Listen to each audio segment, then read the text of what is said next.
어머니, 어떻게 그러실 수가 있어요? 민주는 어머니랑 같이 살고 싶다고 저에게 부탁까지 하는데 이렇게 착한 애한테 도대체 어떻게 그런 일을 하실 수가 있냐고요? 전 어머니한테 실망했습니다. 민주가 착해서 망정이지 지금까지 제 앞에선 한없이 밝게 웃으시면서 뒤에선 민주 괴롭히고 계셨던 거예요. 진짜 소름이 돋네요. 저는 어머니가 그런 사람인 줄 몰랐어요. 얼른 사과하세요. 아들아, 나는 절대 그런 적이 없다.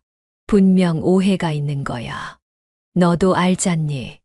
알긴 뭘 알아요. 저는 아들 된 도리로 어머니 모시고 살려고 했는데 도저히 안 되겠네요. 사과 안 하실 거면 당장 여기서 나가세요. 당장이요. 아들아, 어떻게 너가 나한테 이럴 수가 있니? 왜 내 말을 듣지도 않고 믿어주지도 않는 거야? 제 입에서 험한 말 나오기 전에 당장 나가세요. 그럼 내 손주돌 축하도 못 해주고 가라는 거니? 내 민주가 거짓말 할 리가 없잖아요. 당장 안 나가시면 경찰 부를 테니 그렇게 하세요. 그리고 당장 저희 집에서 짐 싸가지고 나가세요. 저희가 집에 갔을 때 안 계셨으면 좋겠네요. 이게 어떻게 된 일일까요? 지금 아들이 며느리를 괴롭힌 어머니를 돌잔치에서 쫓아내고 있는데요. 오늘은 아들과 며느리에게 돌잔치에서 쫓겨났던 김 선자님의 억울했던 사연입니다. 아들과 며느리는 정말 용서받지 못할 일을 저질렀다고 하는데요. 어떤 내용의 이야기일지 바로 들어보도록 하겠습니다. 안녕하세요. 저는 경상북도 구미시에 사는 김선자라고 합니다. 올해로 73이고요. 남편을 보내고 홀로 지내고 있습니다. 매번 사연을 듣기만 하다가 이렇게 제대로 사연을 보내는 건 처음인데 마음이 떨리네요. 사연을 보낼까 말까 고민만 하다가 저에게 있었던 일을 여러분과 공유하고 의견과 조언을 듣는 게 참 의미 있고 좋은 일이라고 생각해서 이렇게 사연을 씁니다. 이야기를 듣고 제가 바보 같고 멍청하다고 생각하실 수 있겠지만 그래도 많은 위로와 응원을 해주시면 고마울 것 같아요. 그럼 이야기 시작하겠습니다. 제 이야기는 저희 외동 아들과 며느리 그리고 저 사이에서 있었던 일이에요. 어디서부터 이야기를 시작해야 할까요? 제가 결혼할 당시부터 말씀드리는 게 좋을 것 같네요. 저는 평생 구미에서만 자랐어요. 어렸을 때부터 공장에서 일을 했습니다. 많이들 공돌이, 공순이라고 부르죠. 제가 딱 일반적인 공순이었어요. 대학은 진학하지 않았고 공부 잘하는 오빠와 아프신 어머니를 위해 돈을 벌어야 했죠. 저에게 삶의 의미란 그런 것이었어요. 제가 열심히 일해서 우리 가족을 위해 도움이 되는 것이요. 매번 버는 돈의 대부분을 모아서 집에다가 주었어요. 저를 위해서는 정말 한 푼도 쓰지 않았던 것 같아요. 매 끼니도 빵이나 국수 혹은 주먹밥으로 해결했고 남들이 나이트 클럽에 가서 놀 때도 저는 가지 않았어요. 그런데 어느 날 어머니가 시름시름 앓다가 돌아가시고 말았죠. 제 삶의 의미가 하나 떠나간 날이었어요. 그래서 저는 오빠를 위해 살았죠. 하지만 얼마 안 돼서 오빠도 불의의 사고로 세상을 뜨고 말았죠. 차 사고였어요. 그날 저는 제 삶의 모든 의미를 잃고 말았습니다. 무엇을 위해 살아가야 할지 모르겠더라고요. 그래서 저는 일에도 집중하지 못하고 그저 관성처럼 하던 일을 반복하는 것뿐이었죠. 제 삶에 빛이 없이 그저 컴컴한 터널 속을 홀로 걸어가는 듯 했어요. 그러다 나이가 어느 정도 차고 나서 저에게 삶의 빛을 선사해 주는 사람이 나타났습니다. 바로 남편이었죠. 남편은 봉사활동에서 만났어요. 남편은 저보다 4살이 많은 공업사에서 일하는 남자였어요. 일을 진득하게 잘하고 사람들하고의 관계도 잘 만드는 편이라 많은 사람들의 선망을 받는 사람이었죠. 저는 본래 자선활동이나 봉사활동을 해본 적이 없었는데 교회 다니던 친구가 같이 한번 가보자고 제안했던 터라 할 것도 없는 차에 주말에 갔던 거였어요. 남편은 저에게 한마디도 걸지 않았는데 봉사활동이 끝나고 저에게 우유 하나를 주더군요. 어떻게 한 것인지 굉장히 따뜻했던 걸로 기억이 나요. 그 우유 맛이 좋았던 터라 그 다음 주부터 꾸준히 봉사활동을 나가기 시작했어요. 봉사활동은 달동네에 사는 할머니, 할아버지 분들을 찾아뵙고 말동무도 해드리고 집도 청소해드리고 연탄도 채워드리는 일이었어요. 고되었지만 마음이 따뜻해지고 보람있는 일이었어요. 그렇게 일이 끝날 때마다 그 남자는 말 없이 저에게 우유를 줬고 저 또한 말 없이 그 우유를 받아 마셨습니다. 그렇게 한 달이 조금 지났을 때 제가 우유를 먼저 준비해서 그 사람에게 주었어요. 그리고 말했죠.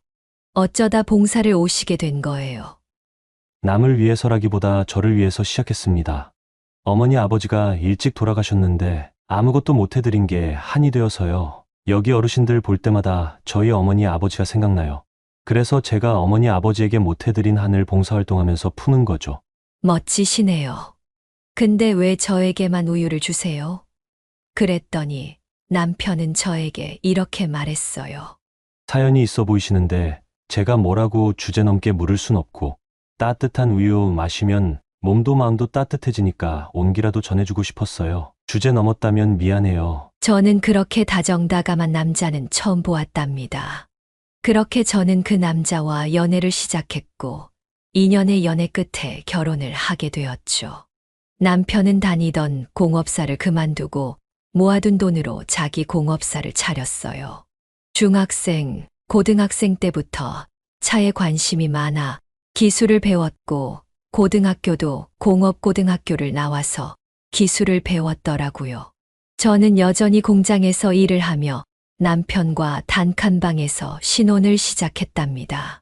저희는 매주 봉사활동을 나갔어요. 남편은 남편대로 저는 저대로 제가 가졌던 무거운 마음을 푸는 시간이었죠. 물론 나중에는 그 동네가 전부 재개발이 되어서 못하게 되었지만요. 그러다 저희는 고대하던 아이를 가지게 되었어요. 제가 제 아이를 가지게 된 것이 놀라웠습니다. 저와 제 남편은 아이를 위해 살자고 다짐했죠. 그렇게 아들을 출산했고 하루가 다르게 쑥쑥 크더군요. 저와 남편 모두 부유한 집안이 아니었기 때문에 매일 새벽부터 밤늦게까지 일하며 생활고에 시달렸지만 아들이 자는 천사 같은 모습을 보면서 버텼어요. 하루가 정말 고되고 힘들었어도 어린 아들이 학교에서 돌아와 웃어주면 힘이 생겼어요. 아들의 말 한마디를 듣는 것, 웃는 표정 한 번을 보는 것, 이 모든 게 저희 에너지였어요. 삶의 낙이었죠. 저에겐 새로운 인생의 의미가 생겼어요. 바로 아들이라는 의미가요. 아들은 저에게 빛이었고 저를 살게 하는 원동력이었어요. 엄마, 오늘은 선생님한테 숙제 잘해왔다고 칭찬을 받았어요. 그래, 우리 성민이 정말 장하다. 엄마는 우리 성민이가 너무 자랑스러워. 널 보면 힘이 난단다. 항상 고마워. 저는 아침 일찍 나가야 함에도 항상 성민이가 좋아하는 음식을 준비해서 아들이 공부에 집중할 수 있게 도왔어요. 성민이가 사야 하는 책이나 먹는 것에는 아끼지 않았죠. 부족함 없이 해주고 싶었어요. 그래서 도시락도 저희 사정에 비해 나름 호화스럽게 싸주었죠. 저는 제가 못 먹어도 좋았어요. 성민이가 학교에서 돌아와 빈 도시락통을 주는 게 저희 가장 큰 삶의 낙 중 하나였으니까요. 아들 또한 굉장히 효자였어요. 제가 힘들어하는 걸 알고 항상 고마워했고 저에게 보답하기 위해 열심히 공부했어요. 그렇게 제 아들은 서울에 있는 좋은 대학교에 진학을 했죠. 가장 힘들었던 것이 아들이 대학에 가 있던 시간이었어요. 먼 서울에 아들 혼자 보내는 게 너무나 두려웠고 아들을 보지 못하는 것에 대해 저 자신도 힘들었죠. 하지만 남편의 위로와 아들을 위하는 것이라는 마음으로 참았어요. 아들은 군대도 육군 만기병장으로 전역을 했고 좋은 대기업에 취직도 했어요. 그러던 어느 날이었어요. 아들이 회사에 들어간 지 4년이 다 되었을 때 한 여성을 저희 집에 데려왔어요. 어머니, 저와 사귀고 있는 강민주라고 해요. 인사드려. 어머니 안녕하세요. 강민주라고 해요. 예전부터 어머니 얘기를 많이 들었어요. 성민 씨가 아시다시피 유명한 효자여서요. 저도 어디 가서 부끄럽지는 않는데 성민 씨 앞에서는 명함도 못 내민다니까요. 이런 아드님을 두셔서 참 좋으시겠어요. 물론 저도 좋고요. 아니에요, 어머니. 말은 이렇게 해도 민주도 부모님을 그렇게 끔찍하게 챙겨요. 효녀라니깐요. 그 말에 활짝 웃는 성민이의 여자친구가 너무나 이쁘더라고요. 아이고, 너무 곱다 고와. 우리 성민이가 어떻게 이런 멋진 아가씨를 만나서. 우린 참 복도 많지. 저는 제 아들이 참 자랑스러웠어요. 어느새 이렇게 듬직하게 커서 결혼할 여자를 데려온다는 게요. 그것도 굉장히 멋진 아이를요. 저는 이제 더 이상 바랄 게 없다고 생각했습니다. 하지만 그건 저의 큰 오산이었죠. 처음엔 굉장히 순조롭다고 생각했어요. 저는 며느리가 굉장히 마음에 들었거든요. 굉장히 살가웠고, 일도 야무지게 잘하고, 가장 좋은 건 제 아들을 진심으로 좋아하고 존중해 주는 것 같았어요. 그래서 저는 그 둘의 결혼을 무조건적으로 축복해 주기로 마음을 먹었죠. 열심히 결혼 준비를 도왔어요. 손수 음식을 했고 신혼집을 구하는데 저와 제 남편이 모아두었던 적금을 깨서 보태기도 했고 이사가는 신혼집을 꾸미는 것도 도왔어요. 결혼식도 남들 못지않게 시켜주고 싶었거든요. 결혼식이 얼마 남기 전 저는 아들에게 이렇게 말을 했어요. 성민아, 네가 어느새 이렇게 자라서 가정을 꾸리다니 믿기지가 않는다. 나에겐 아직 어린 아이로만 보이는데 난 너가 너무 자랑스럽고 너만 행복하다면 나는 더 이상 바랄 게 없구나. 엄마 고마워요. 이렇게까지 안 하셔도 되는데 엄마 덕에 결혼식 준비를 수월하게 했어요. 민주도 엄마를 얼마나 좋아하는지 몰라요. 처음엔 시어머니라고 긴장하고 했는데 이제는 매번 엄마 보고 싶다고 하고 챙겨드리자고 하고 정말 난리가 아니라니까요. 정말 다행이구나. 너도 그 아이를 많이 아껴주고 존중해 주렴. 네, 어머니. 비록 제가 서울에 있지만 정말 자주 전화드리고 찾아뵐게요. 고맙다. 나는 더 이상 바랄 게 없어. 저는 이제 저와 이 아이들에게 남은 건 행복한 삶밖에 없다고 생각했어요. 하지만 이 모든 게 모두 저의 착각이었죠. 아들과 며느리는 결혼하고 신혼을 즐기고 싶다며 아이를 갖지 않았어요. 저는 가지길 바랬지만 제가 사랑하는 아들과 며느리가 정한 것이고 그들이 저보다 더 똑똑한 사람들이라고 생각했기에 존중해 주었죠. 그러던 중 제 남편이 일이 끝나고 돌아오는 길에 사고를 당했어요. 굉장히 큰 사고였죠. 큰 오빠와 마찬가지로 차에 치이는 사고였어요. 음주운전을 한 사람에게 당한 거였죠. 남편은 그렇게 하루도 버티지 못하고 세상을 떠나게 되었어요. 저는 졸지에 혼자가 되어버렸죠. 한동안 아무것도 하지 못했어요. 남편의 죽음을 받아들이기도 힘든데 장례식도 해야 했고 남편이 현생에 미처 정리하지 못한 일들도 정리해야 했죠. 저는 남편이 원망스러웠어요. 저를 이렇게 두고 가다니 원망스럽고 미웠어요. 그리고 저는 제 자신의 인생이 참 저주스럽다고 생각했어요. 사랑하는 오빠도 그렇게 잃었는데 남편까지 똑같은 사고로 잃었으니 저주받은 인생이라 생각할 수밖에요. 왜 저에게만 이런 일이 일어나는지 이해할 수가 없었죠. 그때부터는 가끔 나가던 교회와 봉사활동도 나가지 않았어요. 의미가 없다고 생각했거든요. 저는 제가 착한 일을 하면 언젠가 돌아올 거라 생각했지만 인생은 그렇지 않았어요. 너무 불공평하고 부조리했죠. 그리고 제 남편은 너무나도 착하고 여린 사람이었어요. 그런 사람을 데려가다니 하늘이 참으로 무심했죠. 어쨌든 저는 정신없이 장례식을 치렀어요. 정말 무슨 정신으로 했는지도 모르겠더라고요. 정리해야 할 일이 너무나도 많았어요. 슬퍼할 겨를도 주지 않더군요.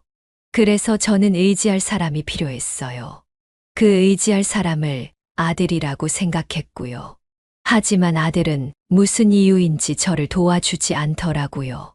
성민아, 내가 너무 힘들구나.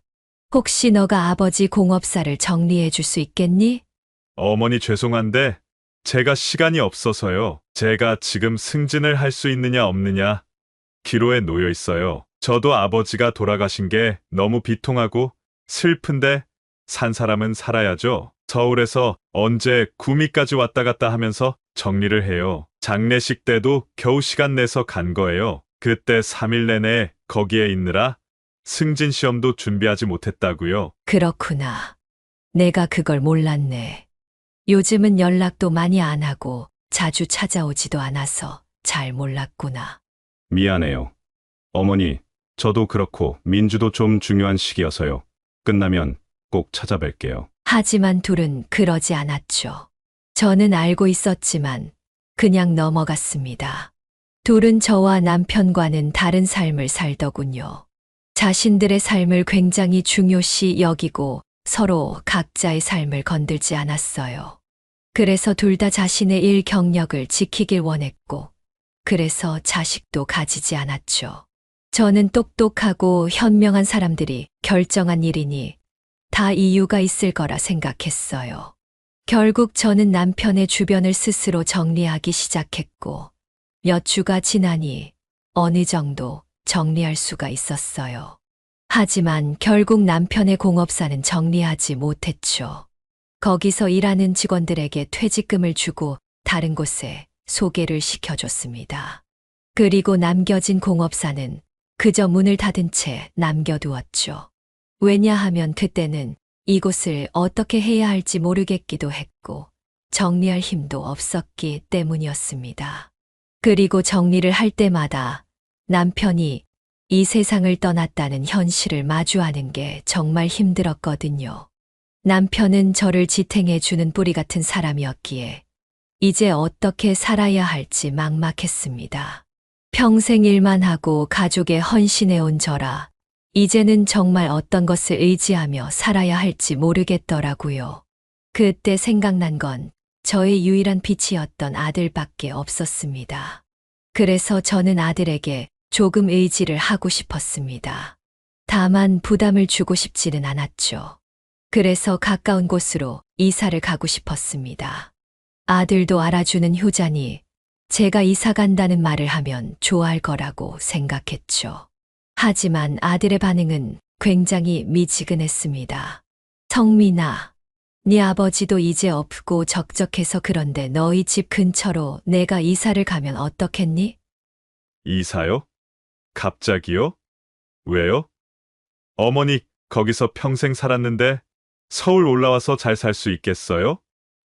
여기 굉장히 삭막한 곳이에요. 그런 소리 들어보셨죠? 서울 사람들은 눈 뜨고 있어도 코 베어간다고. 어머니 같이 여린 사람은 여기서 살기 힘들걸요? 내가 거기서 일을 하는 것도 아니고 그냥 남은 노후 거기서 편하게 보내고 싶어서 그런다. 여기에 있으면 자꾸 너희 아빠가 생각나. 여기를 떠나야 생각이 더 안 날까 싶어서 그런다. 너희 자식 낳으면 내가 봐줄 수도 있고 너희 반찬 먹을 것들도 내가 챙겨줄 수 있잖니. 너 내가 해준 반찬 좋아하잖아. 애들 봐주는 건 돈 주고 베이비시터 시키면 되고 요즘 누가 비효율적이게 밥을 해 먹어요? 다들 시켜 먹지? 요즘은 너무 잘 되어 있어서 오히려 음식하는 게 손해예요. 일단 좀만 더 버텨보세요. 시간이 해결해 줄 거예요. 어머니 저 바빠서 이만 끊을게요. 나중에 또 통화해요. 아들은 그 말을 끝으로 전화를 끊었습니다. 저는 너무나도 싱숭생숭했죠. 그때 그 기분이 어떤 기분인지 말로는 설명을 할 수 없을 정도로 슬펐습니다. 제가 가장 의지하고 믿었던 아들이 저를 거부한 느낌은 겪어보지 않으면 모를 감정이었죠. 하지만 이해하려고 노력했습니다. 이건 다 내가 약한 탓이고 자식에게 의지하는 부모는 최악이라고. 다 내가 의지하고자 하는 마음 때문에 그런 것이니 서운해하지 말자고. 그래서 저는 결국 어떻게든 스스로 삶을 이어나가 보려 노력했습니다. 이미 일을 그만둔 지 꽤 되었지만 다시 일을 시작했어요. 수선 일을 하기 시작했죠. 공장에서 많이 했던 일이라 익숙했어요. 돈 때문이 아니었습니다. 그저 멍하니 있으면 더 슬프니까 몸이라도 바쁘게 해서 잊어보려 했던 것이었죠. 효과는 있었습니다. 하루 종일 일을 하다가 들어오면 지쳐 잠에 들었죠. 그렇게 몇 달이 지나니 일하는 사람들과도 친해지게 되었고 좀 더 버틸 수 있게 되었습니다. 근데 어느 날 의아한 전화가 저에게 왔습니다. 바로 며느리였습니다. 결혼하고 명절 때만 와서 인사를 했던 며느리가 저에게 직접 그리고 먼저 전화를 한 건 처음이었죠. 그렇다고 악감정이 있는 건 아니었습니다. 서로 바쁘게 사니까 그런 거라고 생각했죠. 며느리는 굉장히 상냥하고 예의 바른 목소리로 저에게 말했습니다. 어머니, 오랜만이에요. 제가 너무 전화를 못 드렸죠. 무슨 일이니 며느라가. 다름이 아니라 성민 씨한테 들었는데 요즘 너무 적적하시다면서요. 서울에 와서 살고 싶다고 그러셨다고요. 그래. 근데 요즘은 지낼만 하다. 성민이가 바라는 것 같지도 않고 너희에게 부담감 줄 생각 없으니 너무 걱정 말거라. 그게 아니라요, 어머니. 성민 씨가 어머니에게 안 된다고 말하고 나서 너무나도 죄책감이 들었나 봐요. 얼마나 어머니 볼 면목이 없다고 저에게 그러던지 귀에 딱지가 앉을 정도였다니까요. 그래서 말인데 혹시 저희랑 같이 사실 생각 없으세요? 같이 살다니. 근처로 이사를 가란 그 말이니? 아니요, 저희 집에서 함께요. 저희 집 남는 방도 하나 있고 저도 어머니가 너무 편하고 좋아서 같이 살면 좋을 것 같아서요. 저는 그 말을 듣고 날아갈 것만 같았습니다. 그리고 한편으로는 죄책감이 들었죠. 제가 너무 아들과 며느리를 오해하고 있고 의심을 했던 것 같아서요. 이렇게 저를 생각해 주는 아이들인데 제가 정말 못된 사람이었죠. 그래도 혹시 예의상으로 한 말일 수도 있으니 다시 한번 물었어요. 나한테 미안할 필요도 없고 부담을 가질 필요도 없단다. 그때는 내가 너무 힘들어서 해본 말이었어. 지금이라도 그렇게 말해줘서 고맙다. 마음이라도 너무 고마워. 하지만 억지로 그럴 필요 없단다. 어머니, 아니에요. 정말 저희가 원해서 그런 거라니깐요. 어머니만 괜찮으시면 저희도 모시고 살고 싶어요. 어머니가 평생 고생하시면서 성민 씨 키우셨는데 이제 저희가 모셔야죠. 정말이니? 그럼요, 저희가 구미에 있는 집하고 아버님 가게 정리하는 것도 도와드릴게요. 그때는 저희가 너무 바빠서 많은 도움이 못 되어서 죄송했어요. 아니다. 다 지나간 일인데 뭐. 너희는 잘 못한 거 없다. 감사해요, 어머니. 그럼 저희랑 같이 사시는 거죠? 그래. 조금만 더 생각해보고 연락하마. 어머니, 그리고 또 드릴 말씀이 있어요. 저 사실 아이를 가졌어요. 어머니도 이제 손주가 생기시는 거예요. 정말이니? 안지 얼마나 됐니? 저도 최근에 알았어요. 알자마자 연락드리는 거예요. 그래서 저는 너무 서툴러서 어머니가 저와 함께 있어 주시면 좋을 것 같아서 말씀드리는 것도 있어요. 저는 그 말을 듣고 하늘이 날아갈 듯 기뻤습니다. 제 아들이 태어날 때처럼 기뻤죠. 어두운 터널에서 작은 빛을 발견한 느낌이었어요. 그래서 저는 당장 같이 살자고 얘기하고 싶었어요. 하지만 전화를 끊고도 고민을 많이 했어요. 정말 가서 사는 게 그들이 원하는 건지에 대해서 말이에요.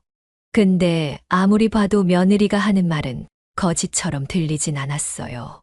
그래서 다음 날 전화해서 같이 살기로 했죠. 그리고 바로 그 주말에 아들과 며느리는 구미로 내려왔어요. 바로 저희 집을 내놓았고 남편의 가게도 내놓았죠. 10년을 넘게 살았던 집인데 떠나려고 하니 마음이 싱숭생숭하더군요.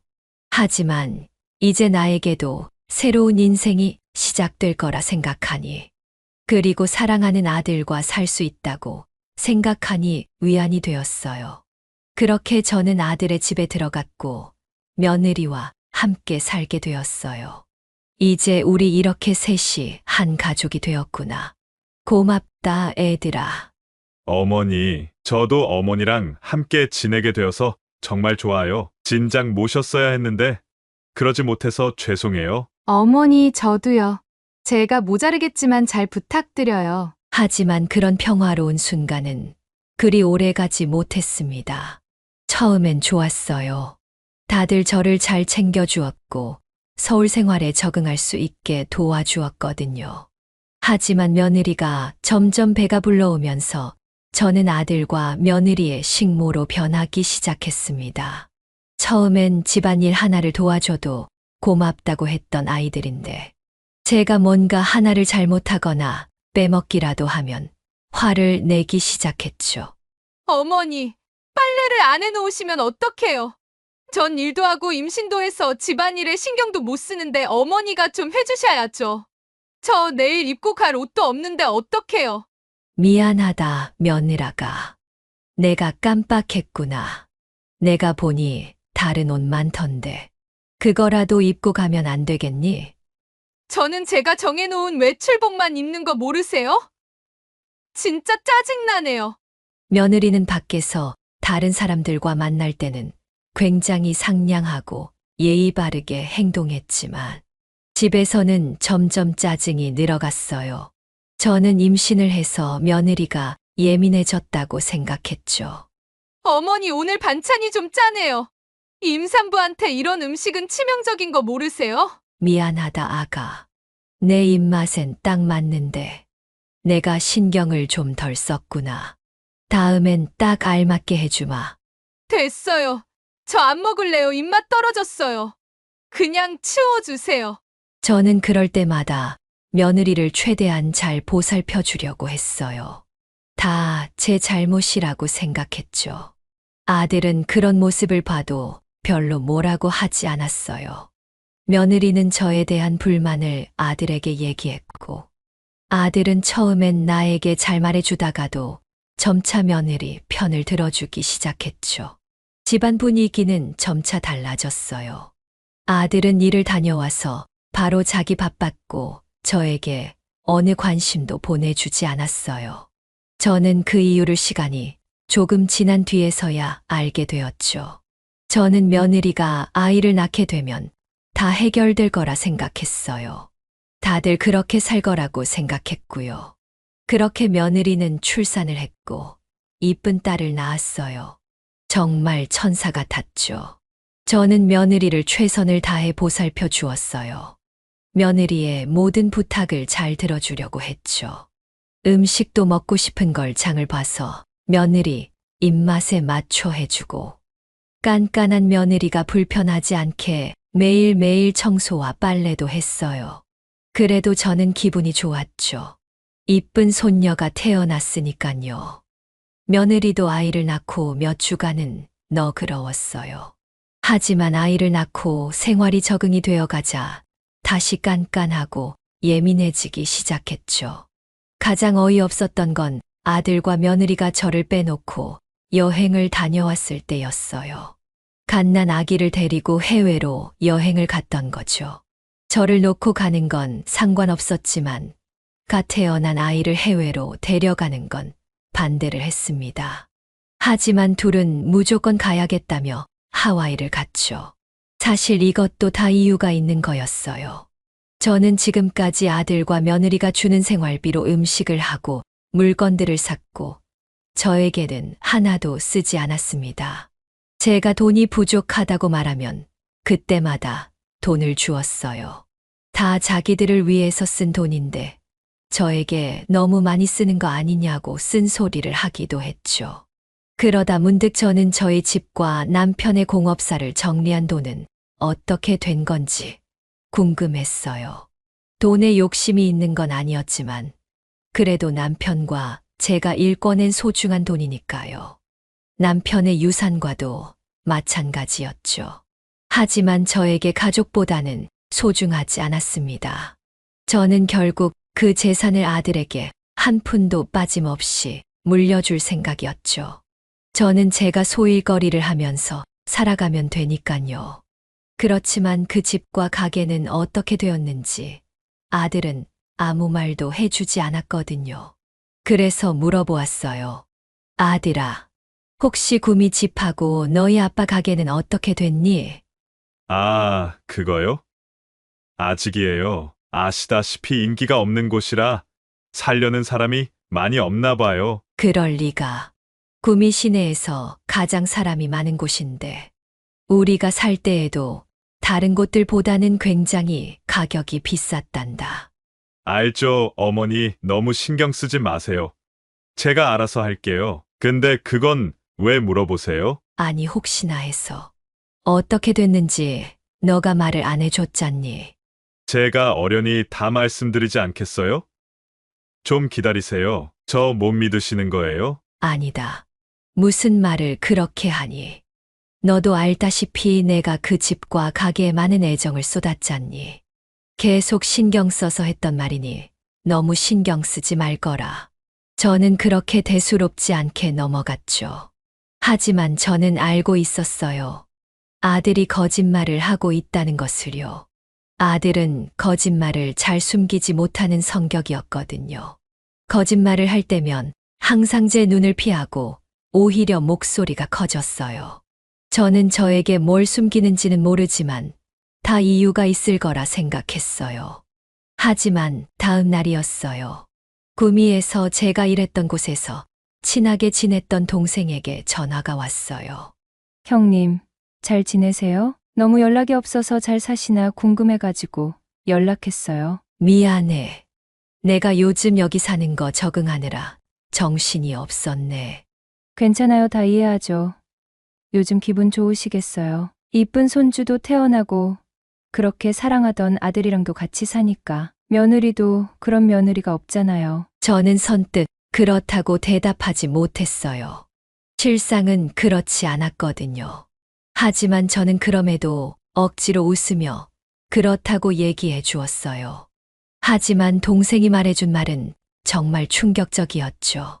아, 근데 형님, 그 형님 가게 있잖아요. 시내 사거리에 있는 큰 공업사. 거기에 큰 건물이 들어섰던데 형님 돈 많이 버셨겠어요. 그거 보고 생각나서 전화한 것도 있어요. 저는 그 말을 듣고 너무나도 충격을 받았죠. 아들은 분명 팔리지도 않았다고 했거든요. 생각해보면 이상했어요. 저와 남편은 워낙 옛날에 인수했던 곳이라 싸게 들어갔지만 나중에 근처가 발전하면서 가장 터가 좋은 자리가 되었거든요. 항상 다른 사람들도 눈독 들이던 자리였는데 안 팔리는 게 이상한 거였어요. 저는 동생에게 가까스로 둘러대고 전화를 끊었죠. 저는 전화를 끊고 많은 생각이 들었어요. 왜 아들이 저에게 거짓말을 했는지 모르겠었거든요. 저는 그때까지만 해도 아들에겐 분명 무슨 이유가 있을 거라 생각했어요. 그것도 분명 저를 위한 이유일 거라고 생각했습니다. 제가 생각한 아들은 저에게 절대 그럴 리가 없었거든요.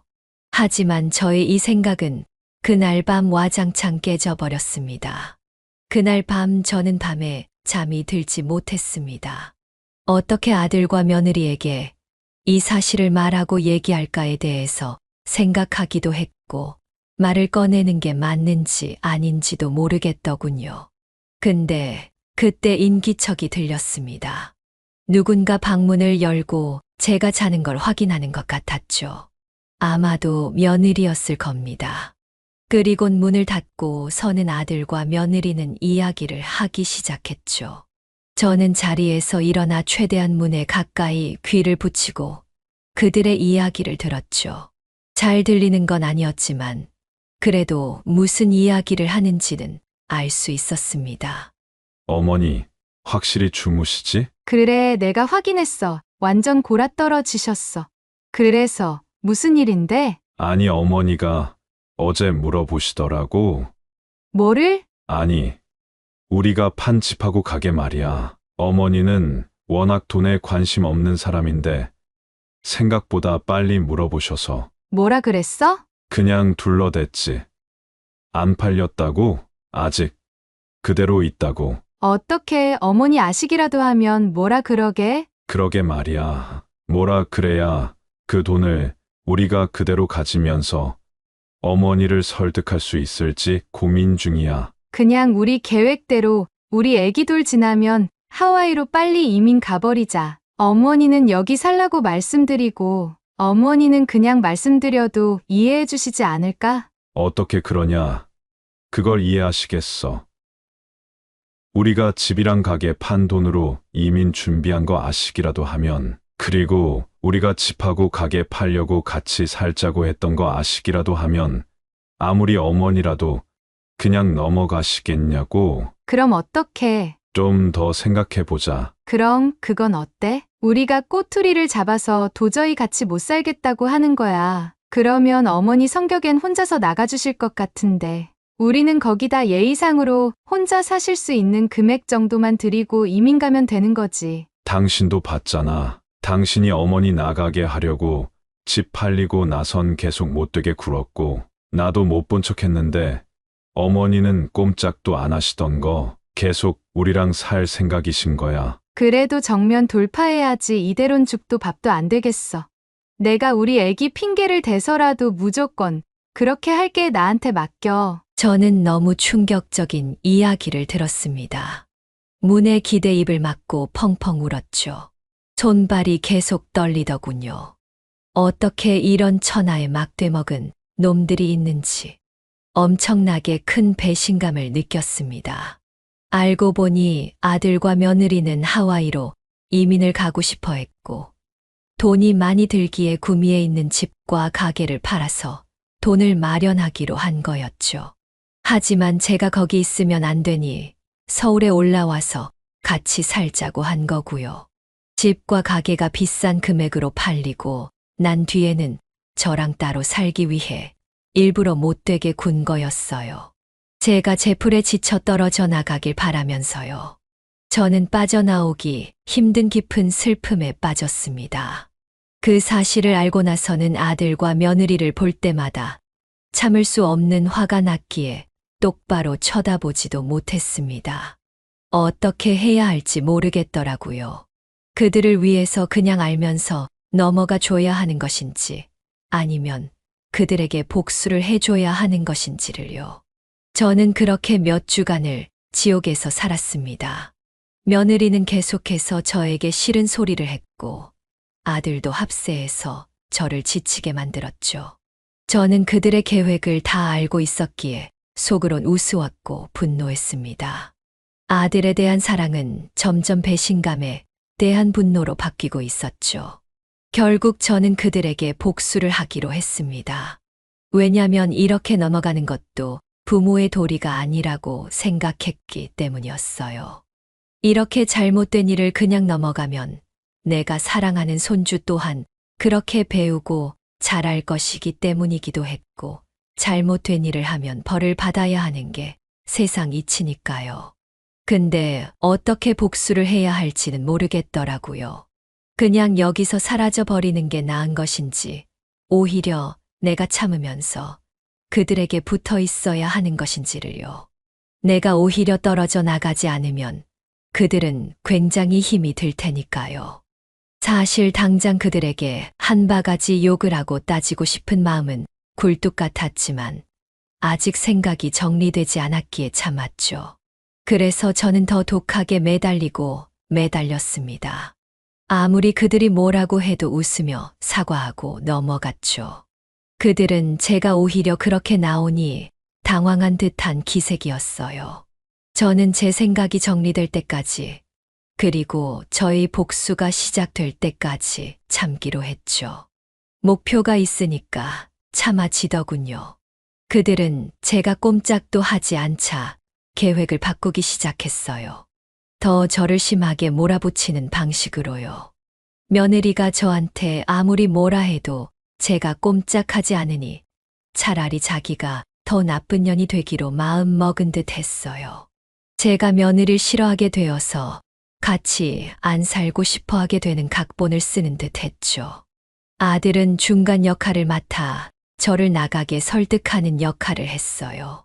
어머니, 요즘 민주가 계속 어머니한테 그러는 거 힘드시죠? 살다 보니까 둘이 잘 안 맞는 것 같아요. 이게 저희 마음대로 되는 것도 아니고 따로 사는 게 어머니한테 더 나을 수도 있을 것 같은데 어떻게 생각하세요? 저는 일부러 뻔뻔하게 나갔어요.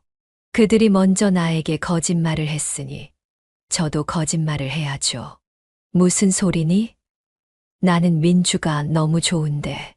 그리고 민주가 나한테 그러는 건 다 나를 좋아하고 사랑해서 그런 거란다. 너는 남편이 되어서 아내를 그렇게 말하면 안 돼. 더 감싸주고 해야지. 나는 민주가 나한테 그러는 거 전혀 상관없다. 그러니까 나 말고 아내 편 더 들어주고 해라. 우리 민주같이 멋진 며느리가 세상에 어딨니? 눈 씻고 찾아봐도 없다. 아들은 답답한 듯 계속 설득을 했지만 저는 괜찮다는 말로 일관했고 그들의 계획에 넘어가지 않았죠. 그렇게 몇 주가 지났을까 손주의 돌이 되었어요. 예정되었던 돌잔치를 하는 날이었죠. 예약한 돌잔치 하는 곳으로 가는 도중 그 둘은 저 몰래 계속 무언가를 이야기했어요. 어떠한 계획이 있는 듯 했죠. 저는 그 계획이 궁금했어요.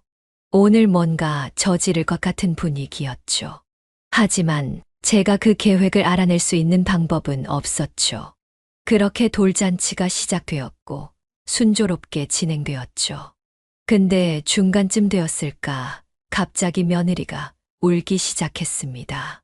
사람들은 다들 갑자기 우는 며느리의 모습에 당황하기 시작했고 사돈은 그런 며느리에게 다가가 왜 그러냐고 묻기 시작했어요. 며느리는 눈물을 닦고 차분하게 이야기하기 시작했습니다. 못 참겠어서요. 사실 시어머니 때문에 많이 힘들었거든요. 갑자기 힘들었던 생각이 나서요. 우리 어머니가 뭘 어떻게 했길래? 미안해요. 사실 말 안 하려고 했는데 어머님이 저에게 시집살이를 너무 힘들게 시키셨어요. 저는 너무 어이가 없었죠. 제가 지금까지 다 수발을 들었는데 이제 와서 시집살이를 시켰다니요. 저는 그 아이에게 아무것도 시킨 것도 바란 것도 없었습니다. 그저 같이 사는 거에 만족했는데 거짓말까지 하다니 용서할 수가 없었죠. 당장 달려가서 그 입을 막고 머리를 쥐어뜯고 싶은 마음이 굴뚝 같았지만 무슨 말을 하는지 계속해서 지켜봤어요. 며느리는 계속해서 말했습니다. 일부러 회사 가는 날 빨래를 하셔서 옷도 못 입고 가게 하셨어요. 제가 여자라고 일하는 걸 싫어하시는 것 같았어요. 가끔 말로도 여자는 집에 있어야지 나돌아다니는 거 아니라고 하셨거든요. 그리고 제가 임신했을 때도 일부러 밥이나 반찬에 소금을 들이부으셔서 제가 밥을 먹지 못하게 하셨어요. 제가 임신했다고 집에서 쉬는 게 못마땅하셨나 봐요. 어머니랑 살면서 계속 이런 일이 있었어요. 당신과 아이 때문에 참았죠. 근데 이렇게 우리 아이가 그런 상황에서 훌륭하게 컸다고 생각하니 너무 벅차올라서요. 지금 아니면 말을 못할 것 같았어요. 이제 어머니랑은 도저히 못 살 것 같아요. 참 어처구니가 없어서 말도 나오지 않더군요. 아들은 이때다 싶어 저에게 화를 내기 시작했어요. 어머니, 어떻게 그러실 수가 있어요? 민주는 어머니랑 같이 살고 싶다고 저에게 부탁까지 하는데 이렇게 착한 애한테 도대체 어떻게 그런 일을 하실 수가 있냐고요? 전 어머니한테 실망했습니다. 민주가 착해서 망정이지 지금까지 제 앞에선 한없이 밝게 웃으시면서 뒤에선 민주 괴롭히고 계셨던 거예요. 진짜 소름이 돋네요. 저는 어머니가 그런 사람인 줄 몰랐어요. 얼른 사과하세요. 아들아, 나는 절대 그런 적이 없다. 분명 오해가 있는 거야. 너도 알잖니? 알긴 뭘 알아요. 저는 아들 된 도리로 어머니 모시고 살려고 했는데 도저히 안 되겠네요. 사과 안 하실 거면 당장 여기서 나가세요. 당장이요. 아들아, 어떻게 너가 나한테 이럴 수가 있니? 왜 내 말을 듣지도 않고 믿어주지도 않는 거야? 제 입에서 험한 말 나오기 전에 당장 나가세요. 그럼 내 손주돌 축하도 못 해주고 가라는 거니? 내 민주가 거짓말 할 리가 없잖아요. 당장 안 나가시면 경찰 부를 테니 그렇게 하세요. 그리고 당장 저희 집에서 짐 싸가지고 나가세요. 저희가 집에 갔을 때 안 계셨으면 좋겠네요. 저는 눈물이 나오려는 걸 간신히 참았습니다. 왜 나에게 이런 일이 생긴 건지 모르겠더라고요. 며느리가 저렇게 여우 같은 사람이라는 걸 저는 몰랐습니다. 아들도 아마 그래서 변한 거겠죠. 이유는 정확히 모르겠지만 저를 떼어내려는 수작이 고작 저런 거짓말이었다니. 정말 최악이었죠. 저는 할 말은 많았지만 더 이상 아무 말도 하지 않고 그 자리를 나왔습니다. 사람들은 저를 보고 쑥덕쑥덕 됐죠. 하지만 제가 아무 말도 하지 않고 나온 이유가 있었습니다. 바로 제가 준비하고 있는 계획이 있었기 때문이었습니다.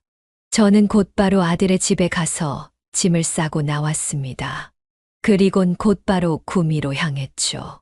사실 저는 미리 방을 하나 알아봐 두었습니다. 당장 가지고 있는 돈이 없기에 나중에 주기로 하고 저에게 전화했던 동생에게 돈을 빌렸죠. 그리고는 구미에 도착해서 미리 연락하고 있던 변호사에게 전화를 했습니다. 변호사님, 제가 부탁드린 건 어떻게 돼가고 있나요? 내 자료는 거의 다 준비되어 있습니다. 이미 상황이나 정황이 너무 확실해서 이건 100% 저희가 이길 수밖에 없습니다. 다만 정말 아드님을 고소하실 생각이신 거죠? 나중에 마음이 바뀌거나 그럴 일은 없는 거죠? 네, 그건 확실해요. 절대 바뀌지 않을 거예요. 알겠습니다. 가끔 집에서 이런 일로 고소를 하시는 경우에 마음이 약해져서 취소하시는 분이 계시더라고요. 그럼 아들은 감옥에 갈 수도 있는 건가요? 아마 형사처벌까지는 힘들 것 같고 민사소송을 걸어서 어머니의 재산을 다시 가져오는 정도로 만족하셔야 될 것 같아요. 아마 어머니를 모시고 산 것도 참작이 될 것 같고 집과 가게를 타신 돈의 100%를 받을 수 있다곤 장담 못하지만 그래도 대부분은 받을 수 있을 겁니다. 저는 그렇게 아들을 고소했습니다. 저도 하기는 싫었지만 할 수밖에 없었습니다. 저를 위해서, 그리고 아들과 며느리 손주를 위해서요. 제가 어른된 도리로, 그리고 부모된 도리로 그들의 행동이 잘못된 행동이라는 것을 가르쳐 주어야 했습니다. 제 힘으론 안 되니 법의 힘을 빌릴 수밖에 없었죠. 며칠 뒤 아들과 며느리에게 고소장이 날라갔고 저희 전화기는 아들과 며느리의 전화에 불이 났습니다. 하지만 저는 받지 않았습니다. 그리고 문자도 굉장히 많이 왔지만 보지 않았죠. 그들은 제가 어디 있는지 모르니 찾아오지도 못했습니다. 우리는 꼼짝없이 법원에서나 만나야 했죠. 하지만 변호사가 그들이 합의를 원하니 한 번만 이야기를 들어보는 것도 나쁘지 않다고 제안을 하더군요. 그래서 저희는 고소한 지 한 달이 지나서야 만나게 되었습니다. 오랜만에 본 그 둘은 매우 수척했습니다. 그 돈을 빼앗길 거란 생각에 잠을 못 이룬 것처럼 보였습니다. 아니면 저에게 불쌍하게 보이려고 하는 거였겠죠. 아들과 며느리는 보자마자 무릎을 꿇었습니다. 어머니 죄송해요. 제가 다 잘못했어요. 다 제 잘못입니다. 돈에 눈이 멀어 어머니에게 용서받지 못할 짓을 저질렀어요. 우리가 너무 이기적이었어요. 어머니 아니에요. 이 사람은 잘못 없어요. 제가 다 하자고 한 일이에요. 그래서 제가 어머니에게 못되게 굴고 사람들 앞에서 거짓말까지 했어요. 한 번만 용서해 주세요. 그래서 뭐냐? 그 돈을 뺏어가지 말라고 하는 거 아니냐? 아니에요. 어머니 다 가져가세요. 최근 한 달 동안 저희 생각도 많이 하고 반성도 많이 했어요. 저희가 정말 인간 같지 않았더군요. 하와이 이민도 다 취소하고 주변 분들에게도 다시 사실 관계를 정정했어요. 이전에 어머니가 저를 힘들게 키우시고 애지중지해 주셨던 시절을 생각했어요. 저는 정말 불효자예요. 믿지 않으셔도 돼요. 오늘 합의를 하러 온 게 아니라 잘못을 구하려고 온 거예요. 고소 취하 안 하셔도 돼요. 돈은 다 드릴게요. 다만 제가 어머니를 더 이상 볼 낯이 없어서 이렇게 용서를 구하고 싶었어요. 아들과 며느리는 정말로 진지하게 말하더군요. 하지만 믿지는 않았어요. 제가 당한 일과 시간이 있었기 때문이었죠. 그 둘은 정말 1시간 동안 무릎을 꿇은 채 움직이질 않았어요. 저는 그 자리에서 바로 용서하진 않았어요. 저는 그 둘을 두고 자리를 떴고 변호사님이 자리를 정리해 주셨죠. 그리고 며칠간 어떻게 해야 할지 계속해서 생각했어요. 그리고 결국 고소를 취하기로 결정했죠. 이미 아들과 며느리는 저에게 돈을 보내주었고 소송을 할 필요도 없었거니와 다시 한번 아들과 며느리를 믿어보자고 생각했죠. 변호사는 그럴 줄 알았다며 농담을 건네더군요.